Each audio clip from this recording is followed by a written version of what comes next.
Hey there, welcome back to 2A Acres. Got a little project.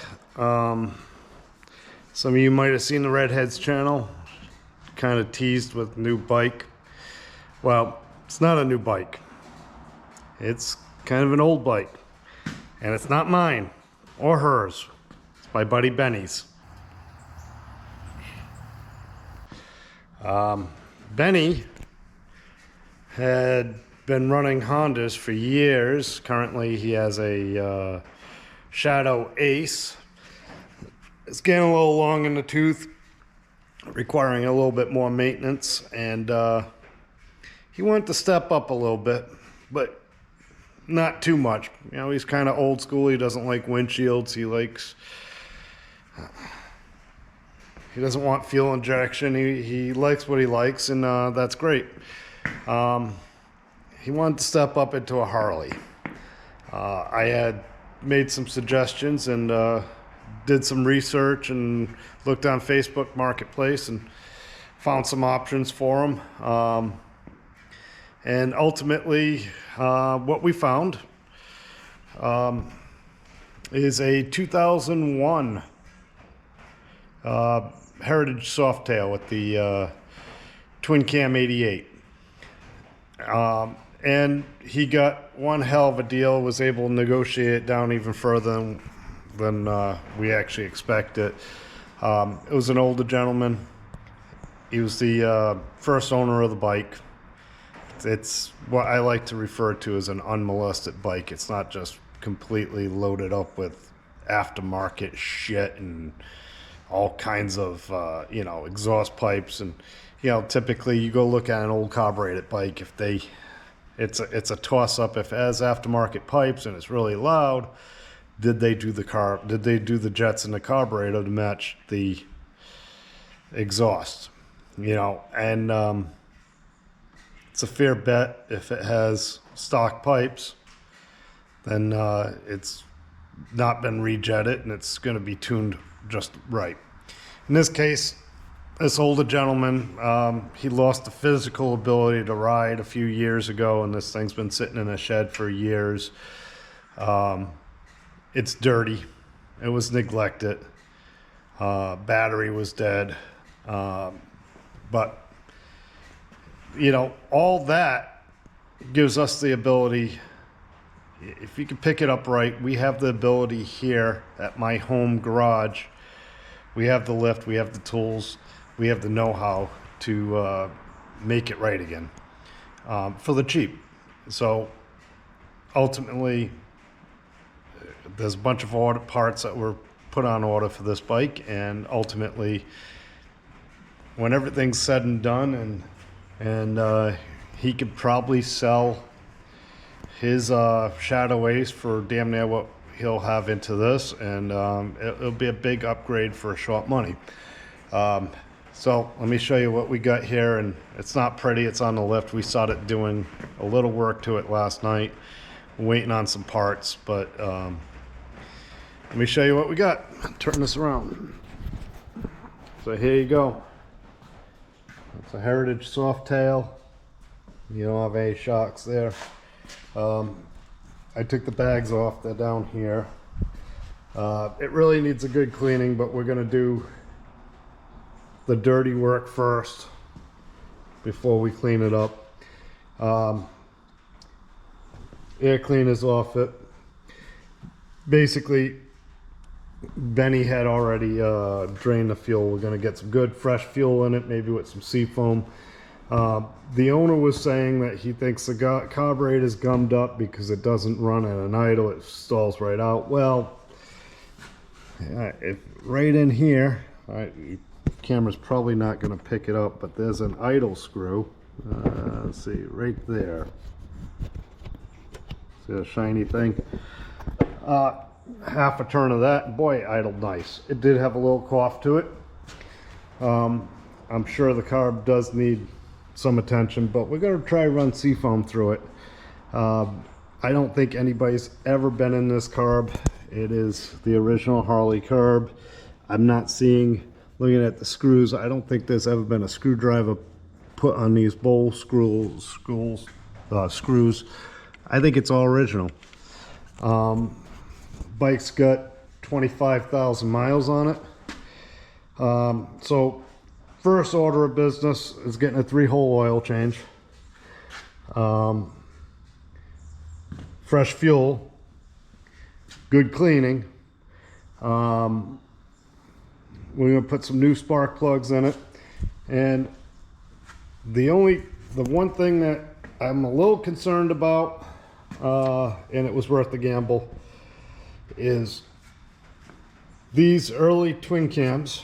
The biggest issue, as anybody that knows Harley-Davidson will tell you, biggest issue is going to be under this cam chest here. The cam chain tensioners. The early ones, they were a spring-loaded tensioner, and it had too much pressure and ate up the shoes, and pieces of the shoes got into the oil pump and just made a fucking mess. And if you don't have enough tension, and it could literally jump time, the cams can jump time and basically grenade the motor.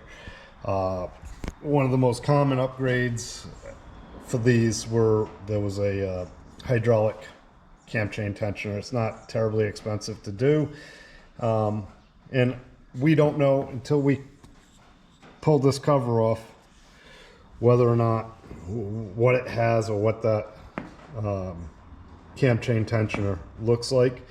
I'm gonna guess with 25,000 miles, usually they started exhibiting problems between 10 and 15,000. It doesn't sound like there's any issue, so either it was addressed or not. The old guy that owned this bike, he brought it to Harley-Davidson for all his maintenance. He said he doesn't know what was done. He just, whatever they suggested, he did. So I'm hoping that was done. I suspect it has been, and I'll show you why, because this caught my attention too. Come around to the front here. I don't know if it's light enough to pick this up, but that's an oil cooler, which does not belong on a Harley-Davidson. It's a great idea. This one seems, it's got lines that go into where the spin-on filter goes. A little manifold there. So I love that it has an oil cooler. It's going to keep it a little bit cooler. You know, just an air-cooled V-twin, sometimes sitting in traffic, has trouble. So they installed that. Now behind the cam is the oil pump. Typically when you put an oil cooler on or any kind of performance upgrade, you're going to want to change that oil pump out to a high flow, a high flow air pump. I'm sorry, high flow oil pump. Now, if they're going to pull the cams out in order to do that, I'm going to assume that while they're at it, they're going to change that cam chain tensioner. So we're going to crack this, but not until we have a gasket. I don't want to touch it until we have the proper gasket. The other thing is, if I look right up here, see these pop off, put a screwdriver, I can see that these have been popped off before. I can see the marks from the screwdriver, which would be required to pull that out. Then this slide up, and then you'll have your push rods in there, and that's how you're going to remove them and check tension on them. That's been apart, so I'm hoping that the cam chain tensioner was done. I think it's a pretty good gamble. If that's the case, then he got a smoking good deal. Coming around, all the lights work. I mean, it's just filthy and dirty and sat in a, I mean, look how dirty this thing is. Fortunately, Benny's more particular than me. He'll get this thing shining like, well, I'm gonna be polite. He'll get it really shining. Your little head bolts here. These things, there's absolutely no way to make them look good. Already ordered some caps for it. Got new set of plugs.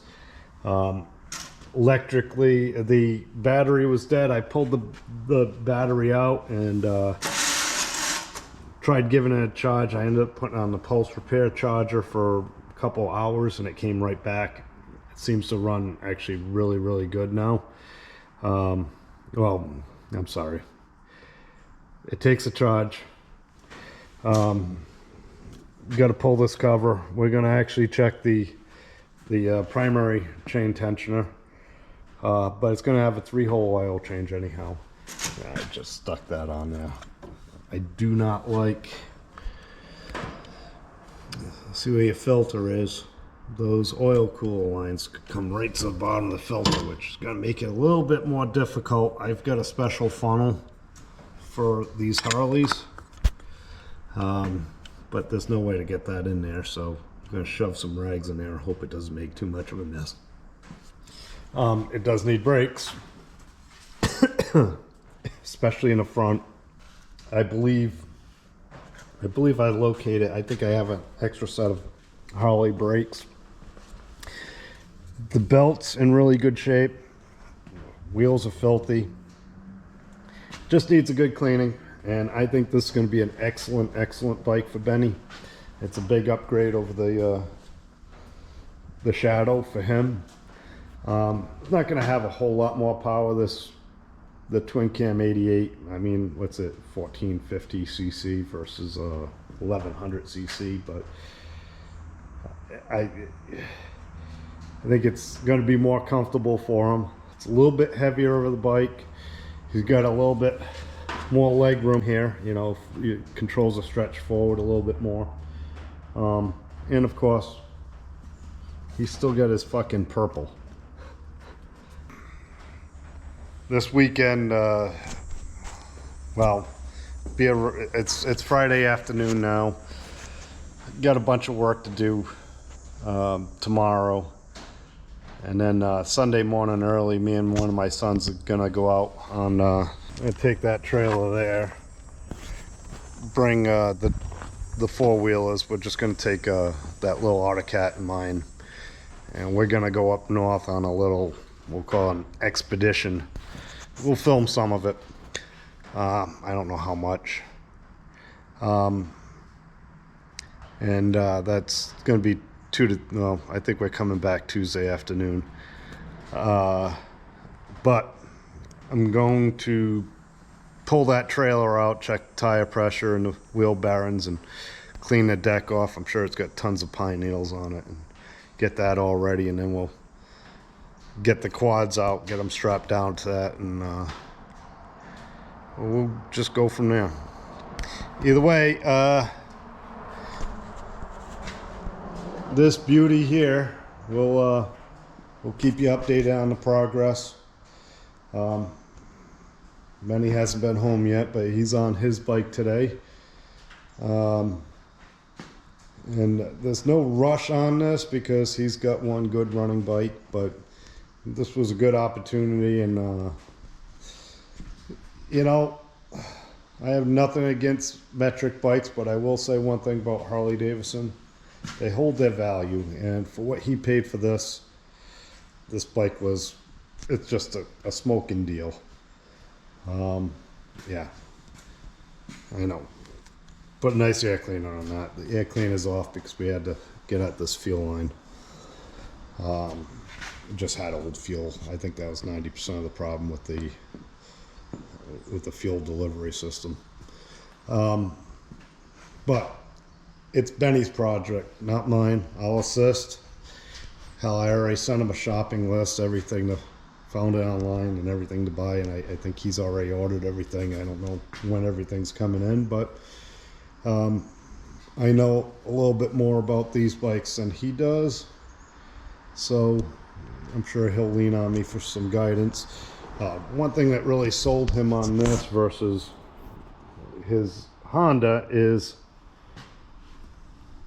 right there, this single carburetor feeding 2 cylinders, and literally it popped right out of the rubber boot there.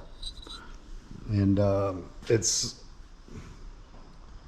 a lot like what we have here on my little Sporty, and he's like, Benny literally said that's what he wants. He wants that kind of simplicity instead of sinking carburetors, and it just seems to work good. This has stock exhaust. It doesn't sound nearly as good as an Evo with stock exhaust, but I think it'll be fine for him, and he can always upgrade later. And if he does, it's so easy to get into this carburetor to rejet it. He might want to put a, I think I sent him the high flow air cleaner because it had this paper air cleaner, which, you know, it's seen better days. I think I sent him a K&N, which, hell, you do pipes, you do the jets, you do the air cleaner. That's a stage 1 kit. That should add a few horsepower for him, but I think this is going to be perfect for him. All right. Hey, God bless, stay cool.